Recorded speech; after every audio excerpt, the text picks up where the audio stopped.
So hi everyone, welcome back to another mini vlog. आजको hike गोरेटेल organise गरेको hike रहेको थियो र आजको हाइक चाहिँ एकदम एक्साइटिङ र एडभेन्चरस पनि थियो। हामी हेम्जाबाट बस चढेर रिभान भिलेजको स्टार्टिङ पोइन्टसम्म पुग्यौं। त्यहाँ एकैछिन ग्यादर भयौं र आजको टर्म्स एन्ड कन्डिसन बुझ्यौं। त्यसपछि आवर हाइकिङ अफिसियली स्टार्टेड। सुरुदेखि नै ट्रेल अलि च्यालेन्जिङ थियो as it was a moderate to hard hike. सुरुमै उकालो चढ्नु पर्यो जसले गर्दा सुरुमै अलि गाह्रो नै भयो। धेरै उकालो चिप्लो बाटो, रकी ट्रेल्स र रेनी सिजन भएकोले झन् एडभेन्चरस फिल भइरहेको थियो। कतै कतै त बाटो एकदम न्यारो र स्लिपरी थियो, so every step had to be careful. तर ग्रुपसँग हाइक गर्दा रमाइलो भइरहेको थियो। बाटोभरि हामीले धेरै कुराहरू इन्जोय गर्यौं, फोटो खिच्यौं, भिडियोज बनायौं, धेरै हाँस्यौं, नेचरको ब्युटी एडमायर गर्यौं, बीचमा रेस्ट पनि गर्यौं र खाजा खाँदै एनर्जी रिचार्ज गर्यौं। जति माथि चढ्यौं त्यति नै भ्यू राम्रो हुँदै गयो। चारैतिर हरियो पहाड, फ्रेश एयर अनि क्लाउड्स त अलमोस्ट हामी सँगसँगै हिँडेको जस्तो फिल भइरहेको थियो। त्यो पिसफुल इन्भाइरोमेन्टले अघि गरेको सबै स्ट्रगल नै बिर्साइदियो। Nature really has a different kind of therapy.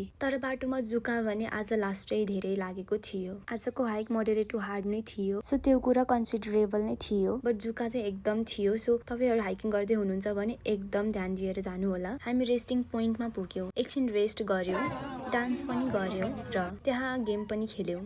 यसरी सबै मिलेर रमाइलो गर्दा चाहिँ अघि भर्खर गरेको त्यो स्ट्रगललाई नै बिर्सिदियौं। Finally after hours of hiking with good memories हामी ओह्रालो झर्न सुरु गर्यौं। ओह्रालो पनि सजिलो थिएन because of the muddy trail, तर सेफली हामी घाचोक पुग्यौं। Which was our ending point of hiking. त्यहाँबाट बस चढेर फेरि हेम्जा आयौं। यो चाहिँ गोरेटुको इन्डिङ पोइन्ट रहेको थियो। त्यसपछि हामी सबैजना आफ्नो घरतिर लाग्यौं। It wasn't just a hike, it was a day full of adventure, laughter, team work, beautiful views and unforgettable memories. Sometimes the hardest trail lead to the most beautiful destination. This was today's motive.